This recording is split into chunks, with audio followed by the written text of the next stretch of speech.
Welcome to my channel Srinivas యాత్ర. ఓం శరవణ భవ. సముద్రపు అలలు, ఆకాశాన్ని తాకుతున్న మహారాజగోపురం, ఆ అలల మధ్య నుంచి వినిపించే ఆలయ ఘంటానాదం, ఇదే తిరుచెందూరు. మురుగన్ స్వామివారి 6 పవిత్ర క్షేత్రాలలో ఒకటైన శ్రీ సుబ్రహ్మణ్య స్వామివారి దివ్యక్షేత్రం. సముద్రానికి ఇంత దగ్గరగా, అలల మధ్య ఇంత అద్భుతంగా ఒక మహా ఆలయం ఎలా వెలిసింది? ఈ క్షేత్రం వెనుక ఉన్న చరిత్ర ఏమిటి? సూరపద్మునితో స్వామివారి యుద్ధం ఎక్కడ జరిగింది? డచ్ వారు స్వామివారి విగ్రహాలను ఎందుకు తీసుకెళ్లారు?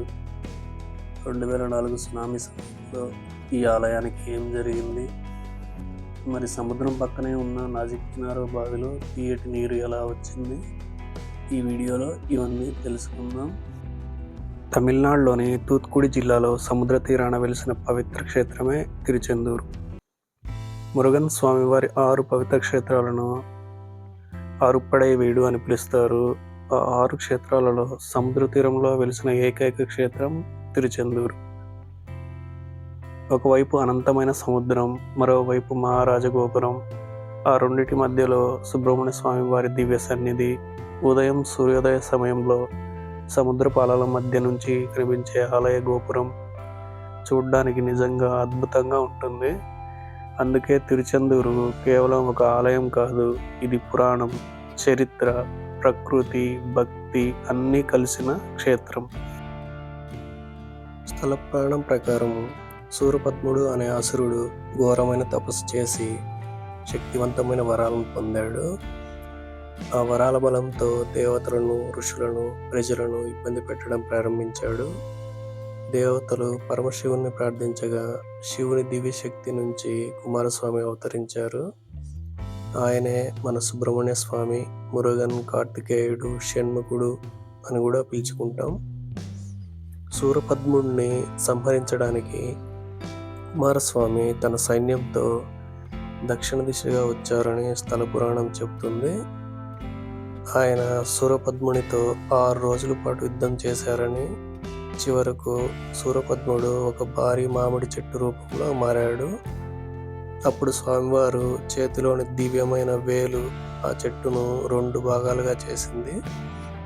ఆ 2 భాగాలలో ఒకటి నెమలిగా, మరొకటి కోడిపుంజుగా మారాయని పురాణ కథనం చెబుతుంది.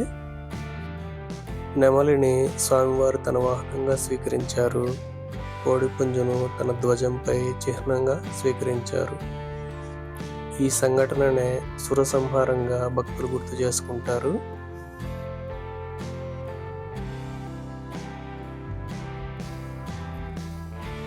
మురుగన్ స్వామి వారి 6 పవిత్ర క్షేత్రాలలో ప్రతి ఒక్కదానికి ప్రత్యేకమైన ప్రాధాన్యత ఉంది. కానీ తిరుచెందూరుకు ఒక ప్రత్యేకత ఉంది. ఇది కొండపై కాదు, అడవిలో కాదు, సముద్రం ఒడ్డున వెలిసిన మురుగన్ క్షేత్రం. ఆలయం ముందు విస్తరించిన సముద్రం వెనక నుంచి కనిపించే భారీ రాజగోపురం. ఈ దృశ్యం తిరుచెందూరును మిగతా క్షేత్రాల కంటే ప్రత్యేకంగా నిలబెడుతుంది. ఉదయం సూర్యోదయ సమయంలో సముద్రపు అలల మధ్య ఆలయ గోపురాన్ని చూడడం ఒక అద్భుతమైన అనుభూతి. తిరుచెందూరు చరిత్రలో భక్తులను ఎంతో ఆశ్చర్యానికి గురి చేసే మరో సంఘటన ఉంది. 17వ శతాబ్దంలో డచ్ ఈస్ట్ ఇండియా కంపెనీకి సంబంధించిన ఒక చారిత్రక ఘటన. సుమారు 1648 ప్రాంతంలో డచ్ సైనికులు తిరుచెందూరు ప్రాంతంలోకి వచ్చి ఆలయాన్ని తమ ఆధీనంలోకి తీసుకున్నట్లు చరిత్ర చెబుతుంది.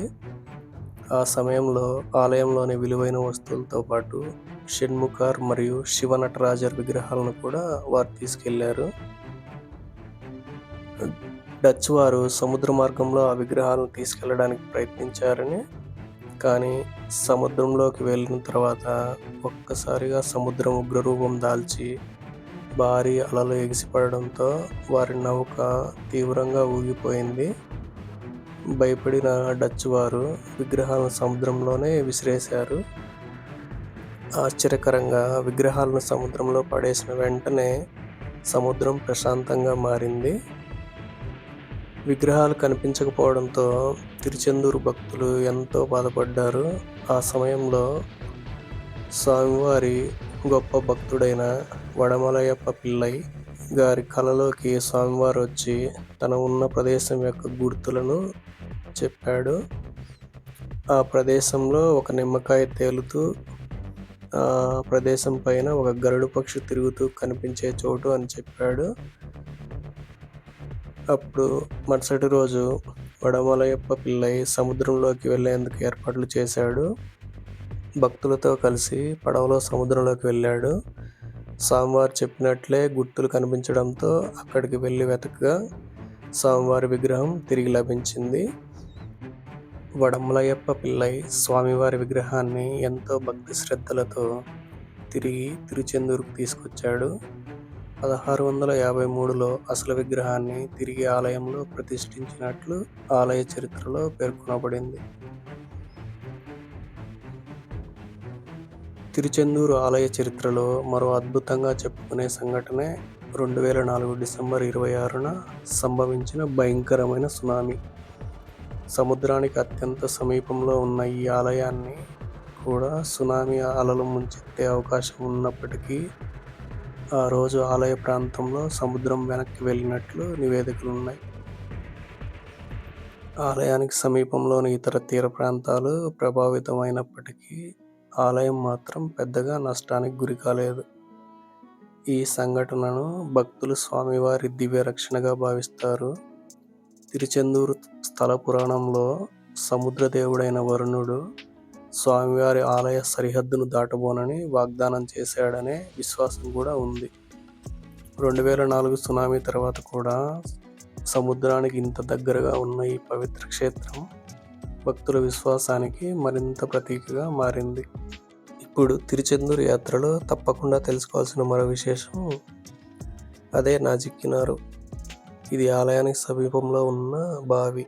నాజిక్కినారు ప్రత్యేకత ఏంటంటే సముద్రానికి ఇంత దగ్గరగా ఉన్నప్పటికీ ఇక్కడ చిన్న బావిలో తీయటి నీరు ఉంటుంది. చుట్టూ సముద్రపు నీరు ఉప్పగా ఉంటుంది. కానీ ఈ చిన్న బావిలో నీరు మాత్రం తీయగా ఉండటం ఎంతో ఆశ్చర్యాన్ని కలిగిస్తుంది. స్థల పురాణం ప్రకారం సూరసంహారం అనంతరం స్వామివారి నీటి అవసరం ఏర్పడినప్పుడు సుబ్రహ్మణ్య స్వామివారు తన దివ్యమైన వేలును భూమిలోకి దించగా అక్కడి నుంచి నీరు ఉద్భవించిందని విశ్వాసం. ఆ జలధారే నాజిక్కినారుగా ప్రసిద్ధి చెందిందని భక్తులు నమ్ముతారు. ఇక్కడ ఒక పెద్ద బావి ఉంటుంది. దాని మధ్యలో ఒక చిన్న బావి ఉంటుంది. చుట్టూ ఉన్న నీటితో పోలిస్తే ఆ చిన్న బావిలో నీరు రుచి భిన్నంగా ఉండడం ఈ ప్రదేశానికి ప్రత్యేక ఆకర్షణగా మారింది. అందుకే తిరుచెందూరు వచ్చే భక్తులు నాజిక్కినారును కూడా దర్శించడం మానవాయితీగా ఉంది. తిరుచెందూరు యాత్రలో సముద్ర తీరం కూడా ఒక ముఖ్యమైన భాగం. ఆలయం ముందు ఉన్న సముద్రాన్ని తీర్థంగా భక్తులు భావిస్తారు. చాలామంది భక్తులు ముందుగా సముద్రంలో స్నానం చేసి తర్వాత నాజిక్కినారు తీర్థాన్ని తీసుకొని ఆ తర్వాత స్వామివారిని దర్శించుకుంటారు. ఆలయంలో దర్శించాల్సిన ముఖ్య ప్రదేశాల్లో తిరుచెందూరు ఆలయంలో స్వామివారి దర్శనం మాత్రమే కాకుండా ఆలయ నిర్మాణం, మండపాలు, పరిసరాలను కూడా చూడొచ్చు. ముందుగా కనిపించేది మహారాజు గోపురం. సముద్ర తీరంలో నిలిచిన ఈ గోపురం తిరుచెందూరుకు ఒక ప్రత్యేక గుర్తింపు. ఆలయం ప్రాంగణంలో ఉన్న మండపాలు, శిల్పాలు, పురాతన నిర్మాణాలు మనకు గతకాలపు కళా వైభవాన్ని గుర్తు చేస్తాయి. ఆలయానికి సమీపంలోని సముద్ర తీరం కూడా ఎంతో ప్రశాంతంగా ఉంటుంది. తిరుచెందూరు ఎలా వెళ్ళాలి?